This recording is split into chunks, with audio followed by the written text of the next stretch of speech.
O programa está oficialmente aberto. Você está no quadro O Boteco do Mamá, diretamente aqui das dependências do Empório Laura Guiar, que fica na rua Gabriel Pisa, número 559, no bairro de Santana, na zona norte de São Paulo. Bem, o chopp de hoje é da Destiny Brewing, a cervejaria destino da cidade de Ourinhos, em São Paulo.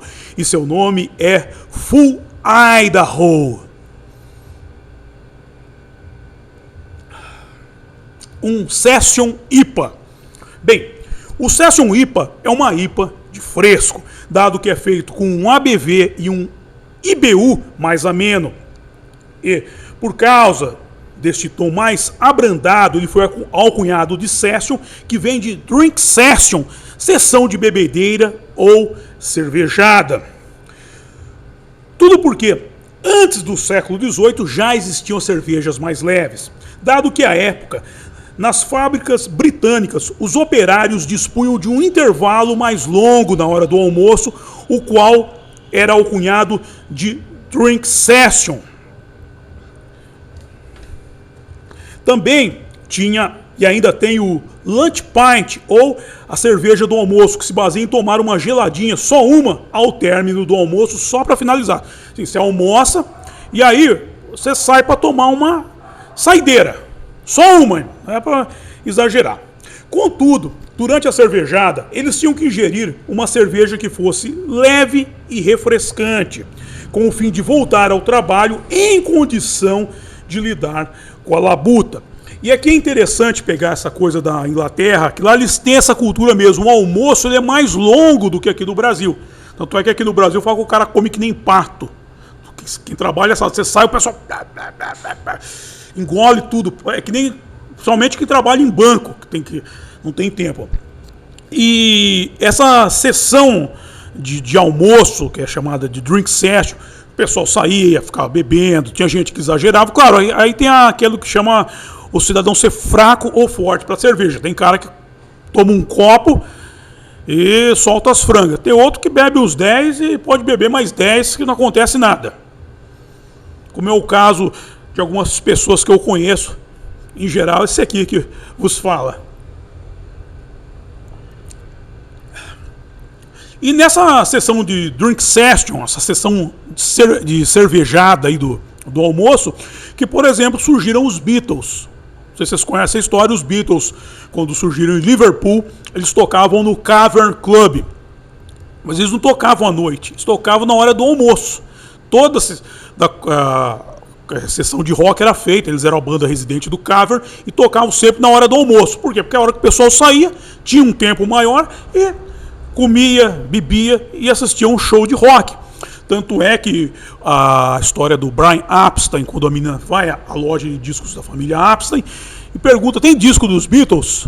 Ele fala, ainda não, mas semana que vem terá. E ele vai, aproveita o horário do almoço e vai ao Cavern ver os Beatles. E daí nasce a história do Brian Epstein empresariando os Beatles e levando os Beatles de Liverpool para o mundo. Com detalhe, os Beatles, só para quem não sabe, eles se tornam os Beatles depois da passagem deles por Hamburgo, que eles vão tocar lá nos puteiros de Hamburgo. E quando eles saem de Liverpool, eles eram a quinta banda, uma banda desconhecida. E a primeira banda de Liverpool era The Hot Storm and the Hurricanes, o Rory Tempestade e os Furacões, cujo baterista era o senhor Ringo Starr, futuro baterista dos Beatles, que ele seria contratado depois pelo John Lennon. Inclusive o Ringo Starr estava entre duas bandas, uma era os Beatles, a outra eu não lembro agora, mas como o John Lennon ofereceu um pouquinho a mais, ele foi tocar dos Beatles. E os Beatles se desfizeram daquele baterista Pete Best, que ele não era muito bom. Em todo caso, voltando aqui, tem uma história curiosa só a respeito disso.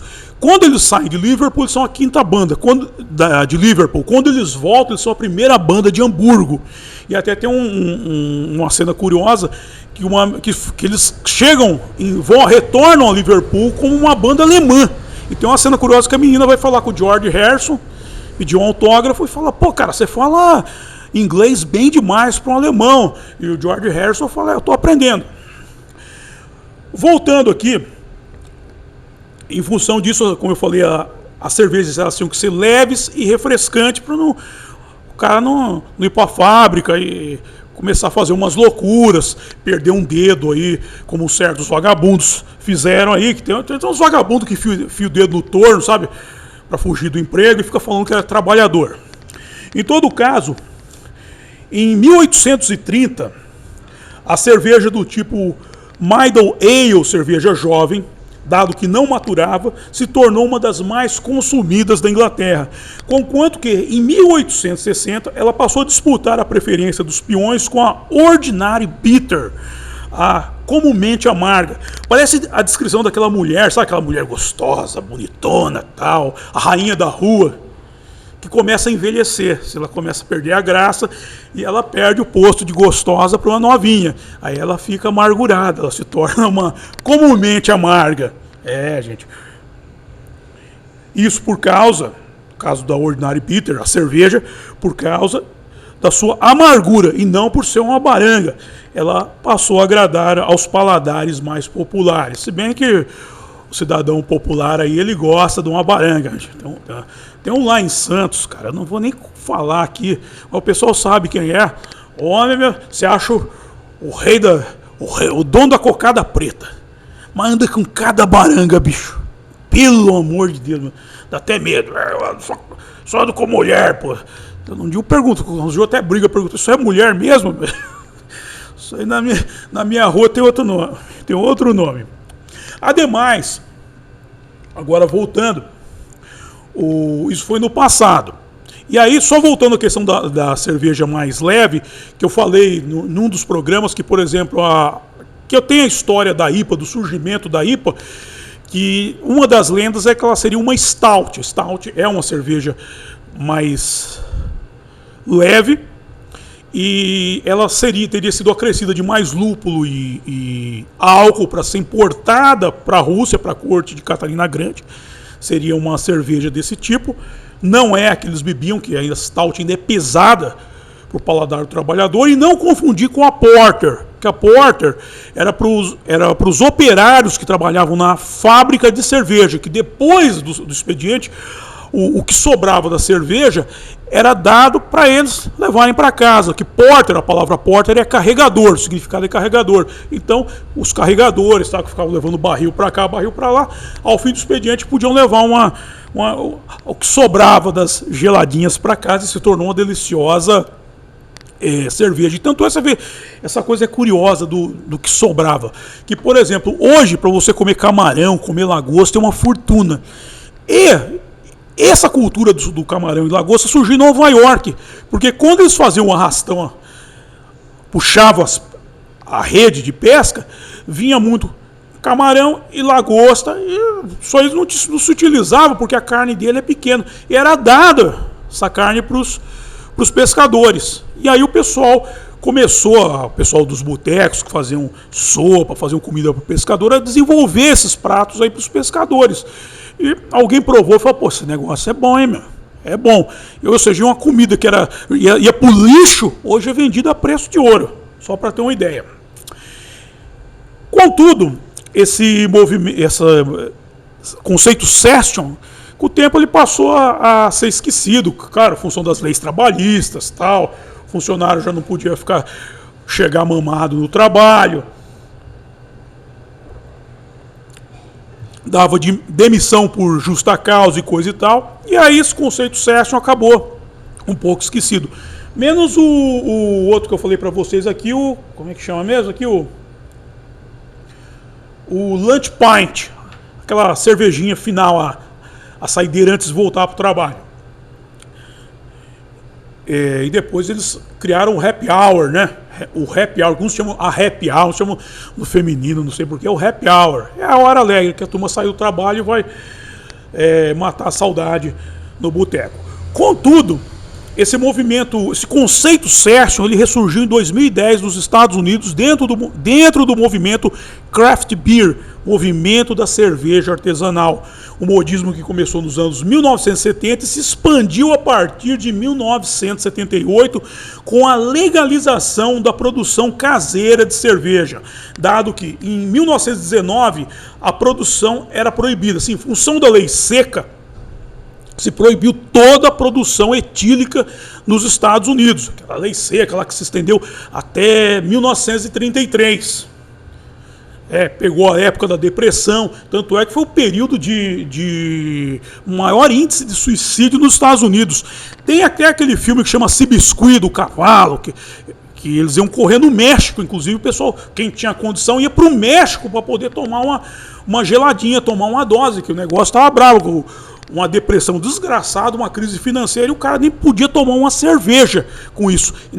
E daí surgiram os grandes nomes aí do crime, como Al Capone e o seu algoz da lei, Elliot Ness. O negócio foi brabo. E aí, em 1970, começou a ter uma produção caseira. Assim, o cara fazia cerveja em casa. É o modismo. Não é para vender, para fazer a produção em casa. E por isso, e aí em 1978, deu-se a legalização da produção caseira. Por quê? Porque quando foi abolida a lei seca em 1933, ela não foi abolida totalmente. Ainda teve um resíduo que era a produção caseira de cerveja, para ter para evitar talvez intoxicação, um produto mal feito, não sei.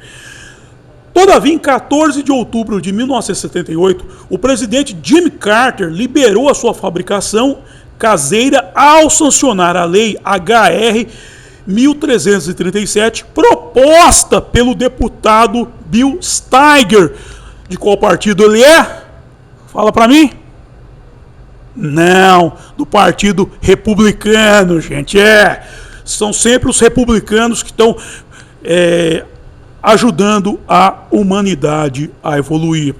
Consequentemente, a partir daí, as duas primeiras Sessions IPA oficiais da humanidade são a Endless IPA da Goose Island, lançada em 2010, e a All Day IPA da Founders Brewing, vinculada em 2012. E aí, aquela coisa da história que eu falo para vocês. Olha que curiosidade. A partir de 1978, com essa produção caseira, eles já estavam fazendo, ou seja, já dominavam as técnicas, e a qualidade dessa cerveja era tamanha que daí começaram a nascer as micro cervejarias norte-americanas e a coisa se expandiu para o mundo. Eu falo sempre, a gente tem que ver a história é cíclica, ela se repete, mas independente disso, ela é uma continuidade de eventos pretéritos. Por exemplo, se não fosse a lei seca em 1919, hoje eu não estaria com esse delicioso chopp aqui na minha mão. Bem refrescante. Não estaria com ele. Você vê como que a lei seca proibiu a produção, criou todo um problema, muita gente morreu, muito problema, muito assassinato, muito crime. Assista aquele filme Os Intocáveis. Aquele filme é bom, com Kevin Costner. Aquele filme é muito bom. Sean Connery, filmaço aquele. E você vê todo esse crime. E aí, a partir de 1978, explodiu essa coisa da cervejaria artesanal que foi para o mundo inteiro, se alastrou, inclusive aqui no Brasil. A Destiny Brewing, se a gente entender assim, é um filhote da lei seca de 1919. Por quê? Porque se não tivesse a lei seca, não teriam surgido essas micro cervejarias, porque a indústria cervejeira está funcionando normalmente, não ia ter necessidade da micro cervejaria. Ok, e vamos nos aprofundar mais. Ademais, o chopp de hoje é o Full Idaho, o Idaho Total, que carrega essa alcunha devido ao fato de que ele é feito com o lúpulo 7, lúpulo 7 por lá. Um lúpulo que foi desenvolvido em 2015 pela fazenda Jackson Hope, na cidade de Wilder, no estado de Idaho, nos Estados Unidos da América. E eles foram desenvolvendo lúpulo 1, 2, 3, até chegar no 7. O 7 é considerado o lúpulo perfeito para essa proposta das IPAs norte-americanas, em especial a Session. E ele é um lúpulo dual purpose, de dupla finalidade, que atende tanto ao paladar como ao olfato. Sempre que você ouvir dual purpose, é dupla finalidade. Atende ao paladar e ao olfato, outorgando à identidade sensorial do chopp um aspecto frutado.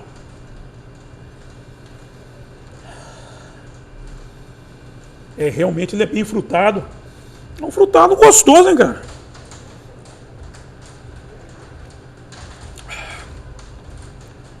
Tá tendo um som aí, não sei se vocês estão ouvindo, não é tiroteio aqui em Santana, não. É que começou a chover. Que mais?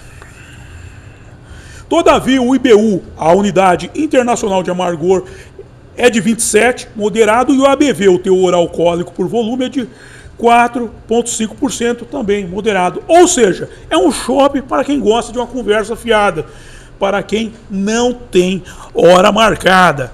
Gente, para você que gosta de sentar num bar e ficar bebendo, como eu falo, para quem não tem muita resistência à bebida, é um chopp interessante, ele é muito gostoso, não é da minha preferência, eu prefiro um IPA mesmo, mais forte, mas, embora não seja da minha preferência, ele é muito gostoso, ó. Esse buquê frutado dele é um negócio sensacional. E o sabor mesmo, ele tem aquela pegadinha de IPA, aquela pegadinha lá no fundo, assim, discreta até, é uma pegada deliciosa até. Ele é bem suave, então ele fica bem refrescante. Ou seja, é um chopp para um dia de hoje, que hoje começou o dia frio, estava frio, de repente começou a esquentar pra caramba, e agora já está chovendo, somente aqui em Santana. Então, gente, é isso aí. Você que, principalmente para mulher, você quer trazer a sua paquera, quer preparar a sua paquera, você que, no caso, que a sua paquera não seja uma paquera tucandeira, seja uma paquera mais acessível, digamos assim, traga aqui ao Empório Laura Aguiar para que ela tome, para que ela deguste um Full Idaho. E aí, sabe o que você faz, cara? Você vai metendo chopp nela, chopp na menina, que embora ela não seja, digamos assim, como eu vou dizer, ela não tem assim, não seja muito recatada, digamos assim, vai ficar mais fácil conseguir aquilo que ela já te dá com não tanta facilidade assim, ok? Dito isso, quero agradecer a todos vocês que me acompanharam e até a próxima. Bye!